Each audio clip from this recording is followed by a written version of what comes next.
So we are here today with Cormac Colleran, all the way from Ireland, and Dr. Jodie Solberg, all the way from Washington State. And I am Carmen Seljuk here in the Chicago Metro. And right now, we're going to have Cormac Colleran tell us about his presentation coming up at Mid-America Hypnosis Conference this just a few days. We're just 17 days away from it. He's going to enlighten us about addiction and what to do about it. He has a protocol on how to help with addiction, because addiction is skyrocketing lately. So Cormac, tell us all about it. Hi, Carmen. It's lovely to be here, and very excited about coming to Chicago. I know it's getting closer and closer every day. I will be speaking to delegates about my work in addiction. I will be doing, I'm going to do a live demo of the ICANN transformational protocol, or the ICANN method. So I suppose as hypnotherapists, we're in a space like with addiction where it's just growing worldwide, and whether that's substance abuse or behavioral abuse, sometimes now it's just scrolling on our phones and people can't stop doing it. And if it's eating into our well-being and our time, it's not good. I do a lot of work with drug addiction here in Dublin. I do a lot of work with cocaine addiction. Cocaine addiction here is kind of more, it's not necessarily a lower society drug, it's more of a higher society drug. So there tend to be people of means, there tend to be professional people that are getting addicted to it. And one of the things that I notice in my work in my private clinic is that the people that come to a private hypnotherapist looking for help with addiction, they tend to be people of means, people that they might be running their own businesses, they've good jobs, their addiction is costing them a lot of money. They don't want to go to rehab centers. They don't want to spend months and months, maybe years, going to counseling and psychotherapy. They want a solution that's powerful like hypnotherapy. They want a solution that's quick. They want a solution that takes a lot of the heavy lifting, we'll call it, out of it for them. And they want something that can like flick a switch in their mind. And like, we know we're all capable of that. When you hear people, even people that have never used hypnotherapy, when you hear people that have been addicts and someday something happened, they made a choice. They reached some point, they made a choice and said, right, that's it, I'm never taking that again. Well, what we're doing as hypnotherapists is helping them create those kind of situations where something happens, something clicks in their mind. They're not consciously aware of what it is. They might have ideas. What we want to do is create that space where something happens and then their life changes from there. Yes, and what I want to point out is that they are conscious about their intention of stopping that addiction. And that is a very important point I want to make, because if somebody comes to hypnotherapy and say, oh, let's see if you can do something about my addiction, smoking, I work with smoking, I refuse to work with someone that just wants to see if they can quit smoking, but they're not ready to quit smoking. So I said, okay, well, we're not going to work on smoking just yet. Let's work on your anxiety or other issue or identity or other issue that needs to be worked on. And sometimes they continue to work and sometimes they don't. But if someone is not ready to make the change, the subconscious is not ready to make the change, then it's going to be a bit more difficult. But you're right, Cormac, because we give them the suggestion that they are willing to work with, and this is where magic happens. Yeah, absolutely. And I would agree, Carmen, about their willingness to want change. And I always say to hypnotherapists, it's not your job to convince someone to make a change. Mm-hmm. Sometimes hypnotherapists, they go there a bit too quickly. They'll tell smokers how bad it is for them and how many people die and give them statistics. And we're not going to change anything with logic. And it's not up to us to convince. Our job is to help them to do it once they're convinced that they want to do it. We can of course help with emotionally connecting them to their reasons for wanting to quit. So if someone says, like, typically we ask, why do you want to quit? They'll just give us a word. They'll say health.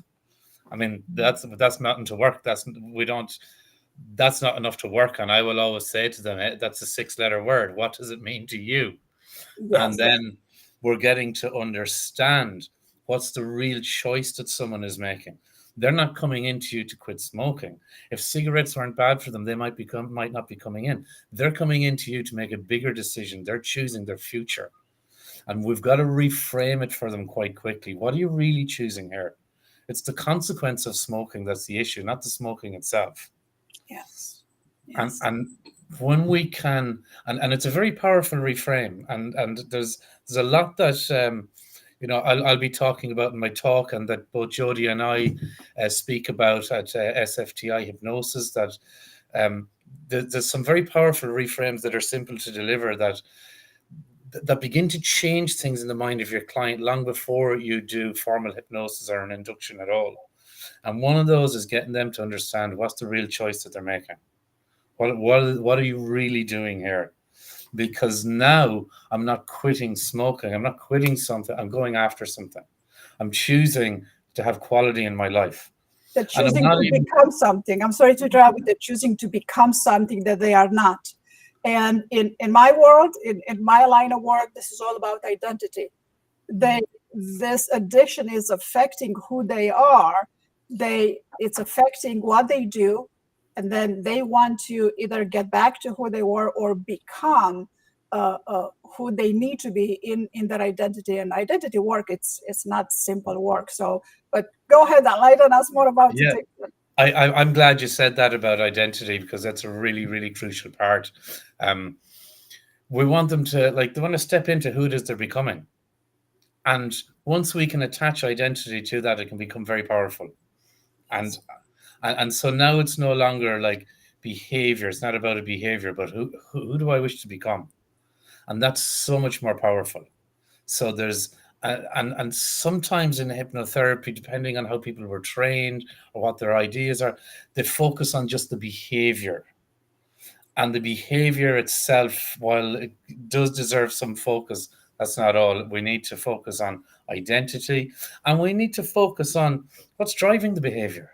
So what Exactly. is it? There is a source. Something happened, or a series of things happened, and what's driving that? And a lot of people may say there is studies over there that addiction is an illness, a pathology. Well, yes, it is, but it's also, but it doesn't have to be. And I'm not trying to minimize this, because you are the one doing addiction work, but something happened when that happened, when they start doing that. Absolutely. And both Jodie and I at SFTI Hypnosis, we talk about the addiction. The addiction is the solution.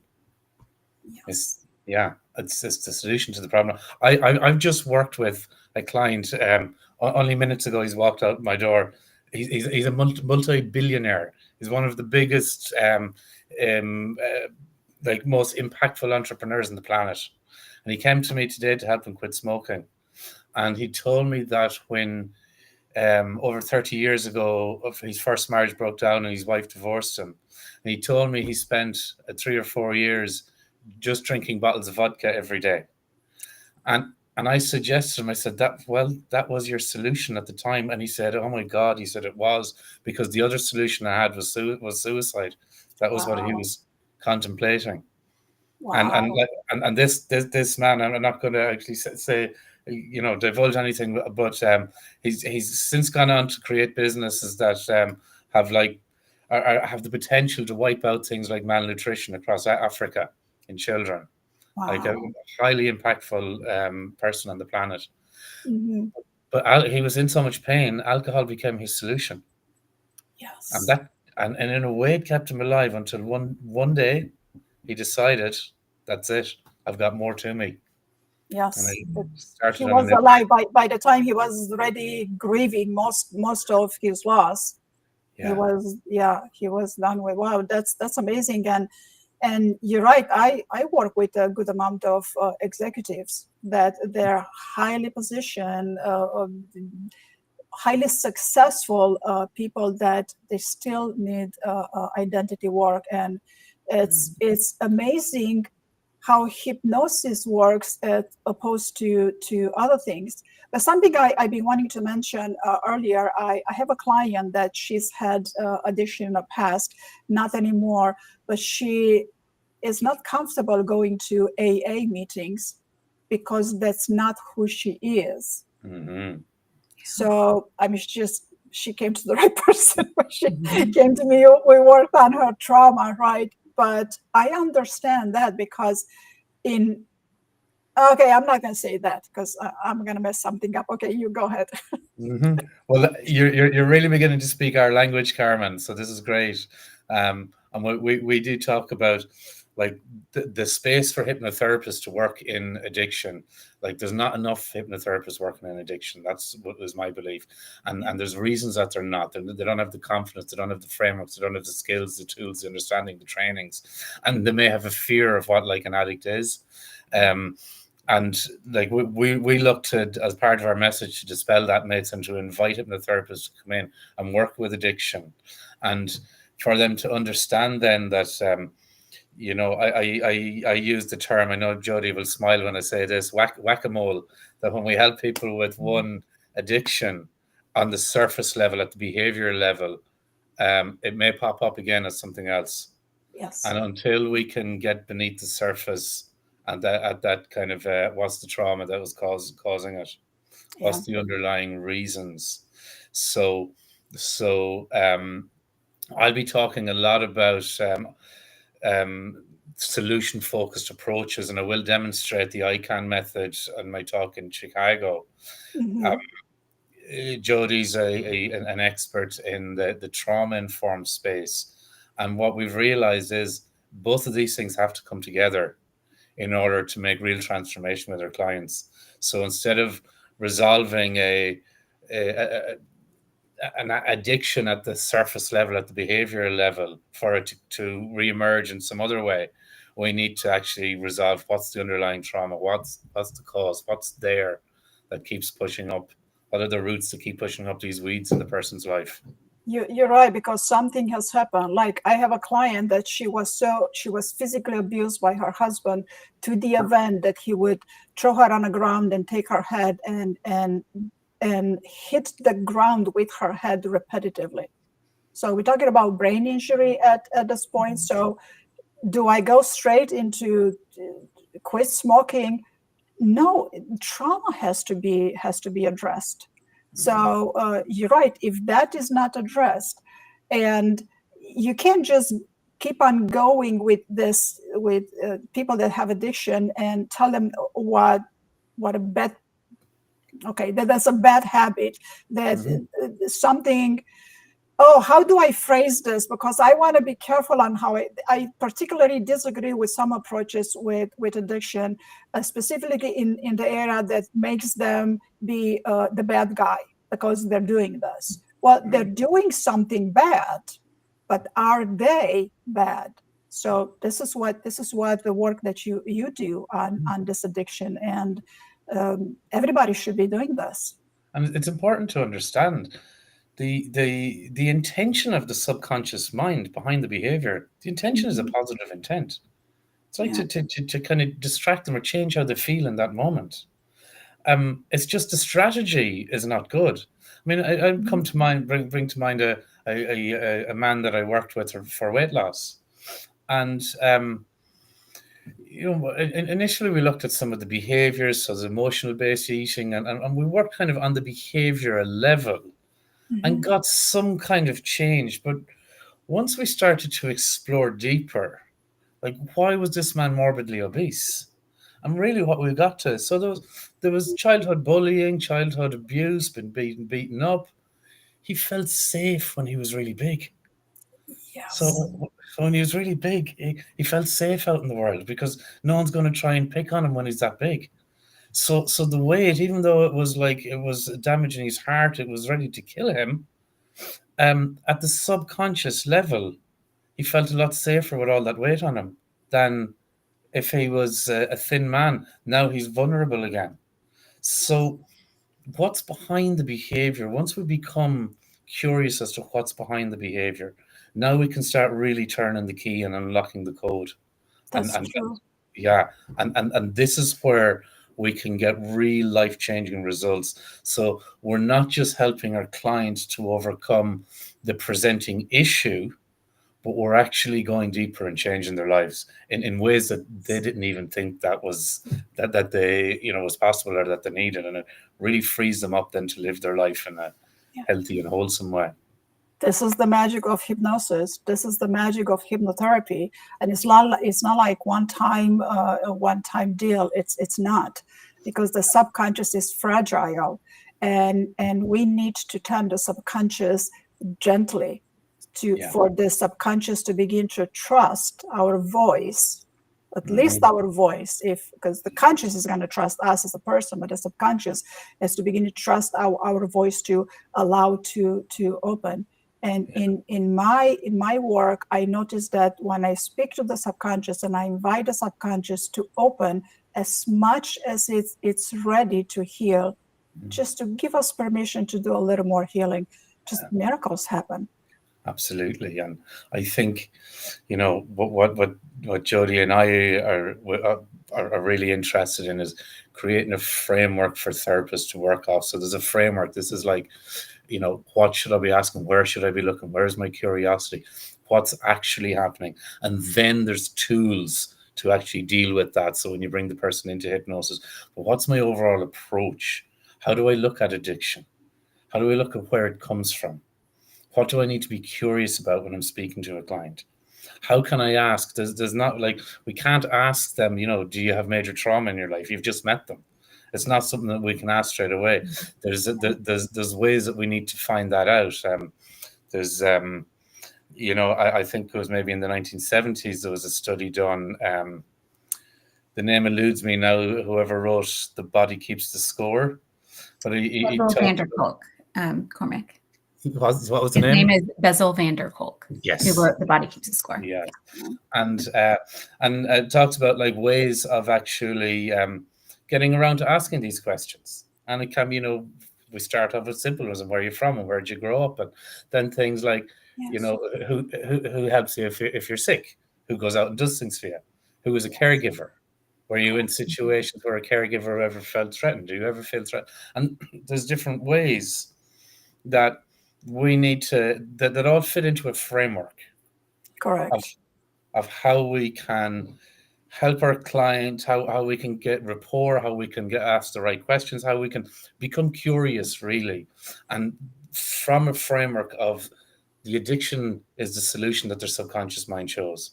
Yes. The part of that person that is maintaining that addiction, the part of them has a positive intention. Yes. And once your client understands these things, like, you can see the weight lifts off their shoulders, shame and stigma begin to lift as well.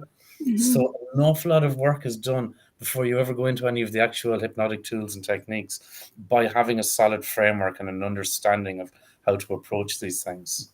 Yes, that's wonderful.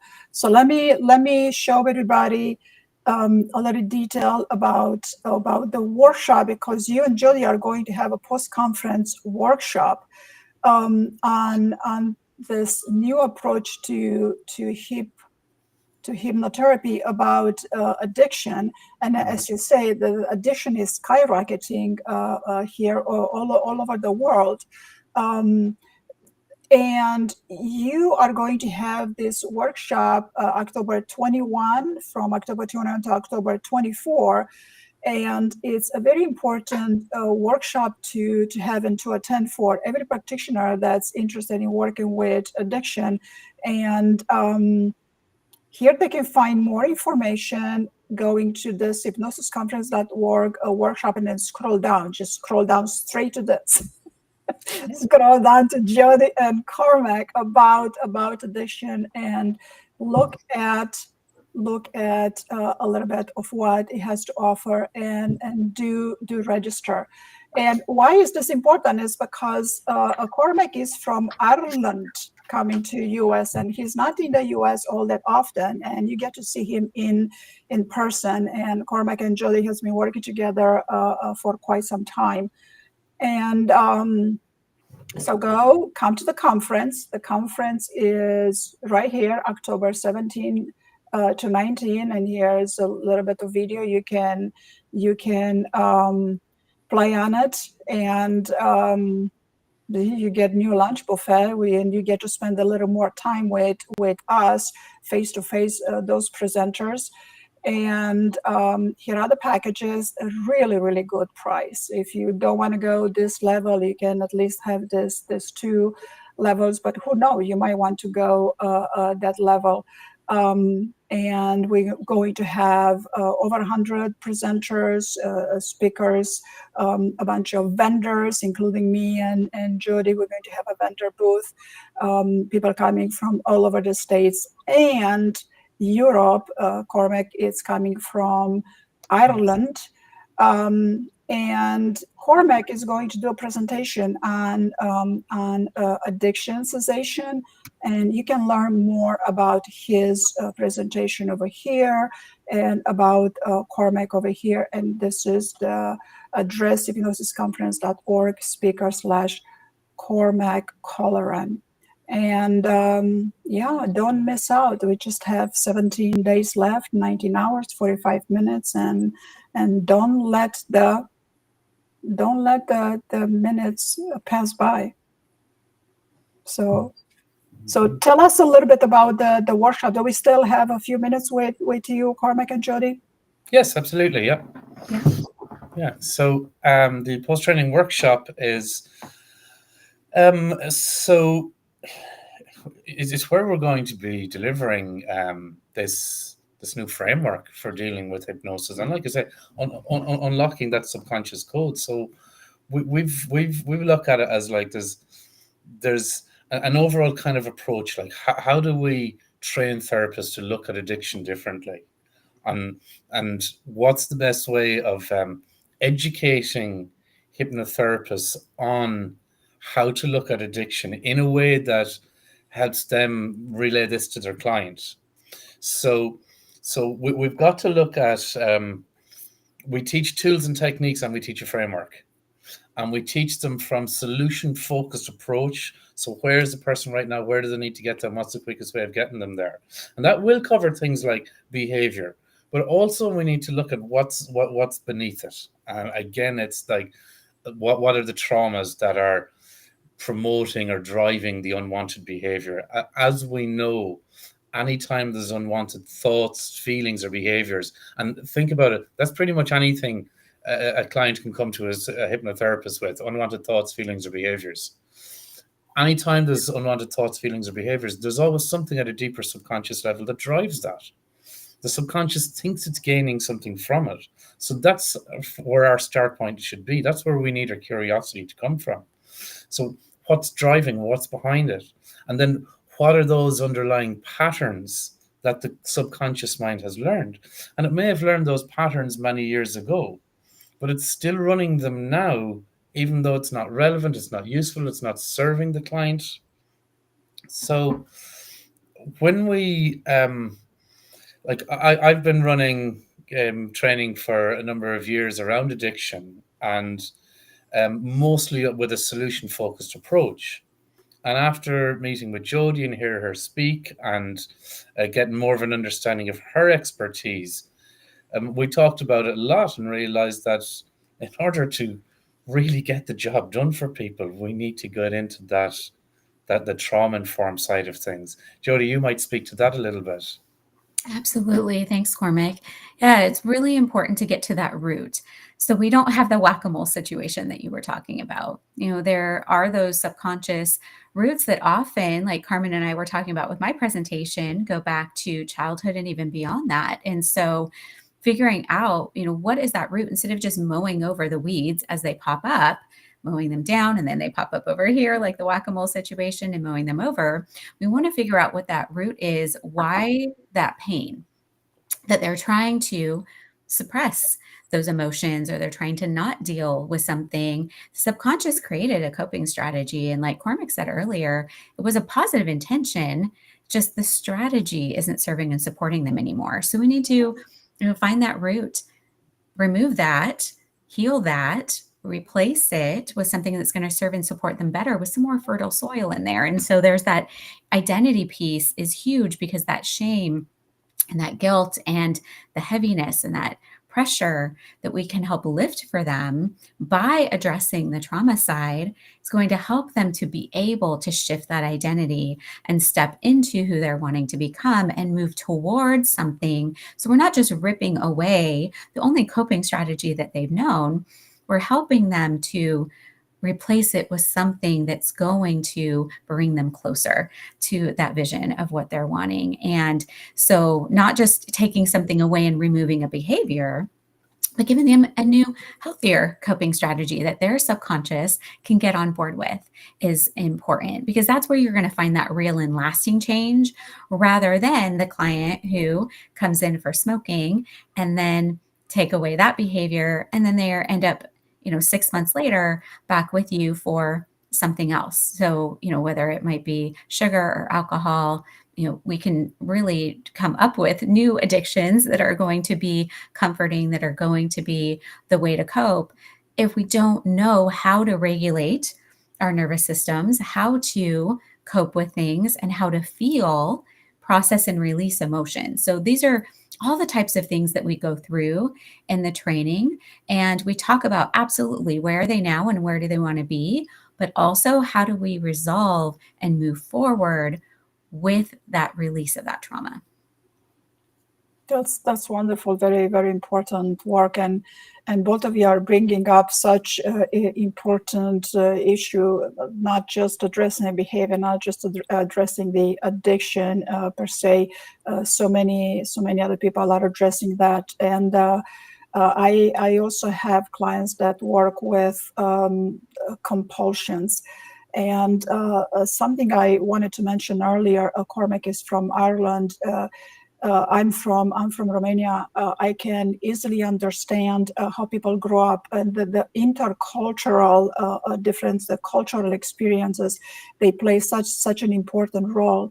And I have these clients that they've done psychotherapy for a significant amount of time right here in the U.S. And the psychotherapist is addressing their behavior, their habit, their compulsion. Never once in a year and a half or 2 years have they asked, where did you grow up? What happened? How did you grow up? Did you have this? Never once. It's like trying to forecast the weather just by looking at the sky. You're right. It's a very good. It's a very good, very, very good analogy. Definitely. So much, yeah. It's vitally important that we get an understanding of what's behind it, and that we have ways to make it safe for a client to explain these things to us, because some might come in and tell us all straight away, but many don't, and many, especially depending on their trauma, they're going to find it difficult to trust people. And yes, and we get, I get people coming to me all the time that have told me they've done years in therapy. And I kind of I hit my head going, well, why would you stay going back if it's not solving the problem? yes. But they're going back because they're understanding the problem. It's more, I would say that's more problem focused. And correct. Learn what solution focus is, it's the opposite of that. They don't need to understand the problem. It might be nice to, but they need to not have the problem. They need to bring them towards solution. Bring them forward, not back. The more you talk about the problem, the more you re-experience the problem. It's good to talk about it to get a conscious understanding of some of the mechanism, and then how you consciously can add to it. But Cormac and Jodie, hypnosis is their last resource to come to healing. And I cannot be grateful for the work that I do and all of us do in hypnotherapy, because it's magical. It's magical in a sense that it works, and it works fast enough. It does, and both Jodie and I have life-changing results in our clinics every day, and we're not afraid to say that. Like, that's just how we work and what we do. And if you're a hypnotherapist and you want to be that person, if you want to be that therapist, if you want to be able to enable your clients to change their lives on a daily basis, you need to understand clearly what you're doing. You need to have a solid framework of approach, and you need to have proven tools and techniques that are going to assist your client and help them on that journey. Correct. And you're asking about our post-training workshop. These have been the driving questions behind it. How can we enable hypnotherapists to enable their clients? How can we enable them to be to change lives every day? And so what we have what we have come up with for this 4-day training is a framework and tools and techniques that are designed specifically to do that, to enable hypnotherapists out there, to give them the confidence, to give them the framework, to give them tools to help them be able to go out there and make that impact in their communities. Yes. So again, I'm going to invite everybody to go to hypnosisconference.org workshop. Let me click on this first, right here, to learn more about the post-conference workshop that's going to happen October 31st to 24, which is a full 5 days, if I'm counting correctly. Did I count correctly? It's a 4-day workshop. Yes. Yeah, okay, 4-day workshop, a full day. So this is a full-time job. And then here you learn more about Cormac. Right here, you go at here, hypnosisconference.org, speaker Cormac Colleran. And then here you learn more about Jodie, hypnosisconference.org, Jodie Solberg. And do not miss out. Do not miss out. October 17 to 19, come to the conference. And some of the most famous people are going to be there, including Cormac Colleran, Jodie Solberg, Carmen Sauchuk, and many, many more. So I look to see you all at the conference. Jodie, Cormac, anything you want to add? Well, it was a pleasure to talk with you this evening, Carmen. I know it's evening time for me. It's early for you, and we're looking forward to the conference. And I would say if there's anyone watching, any therapists, practitioners, hypnotherapists, addiction workers that are curious about this, contact us. Come and do the training. You will certainly be glad you did. This is a very comprehensive training designed to really boost your skills, abilities, and confidence in this area. Yes, absolutely. And I would agree with that. Thank you, Carmen, for having us. And I think it's such an important space to be in, and you can make such a profound impact in the lives of others. It's a very rewarding place to work in. And so absolutely, if you have questions, please feel free to reach out to us, and we'd love to see you in Chicago. Okay, very well, very well. So thank you, Cormac. Thank you, Jodie. And I look forward to seeing you in just a few days. Yes, we'll see you soon. See you then. Thank you.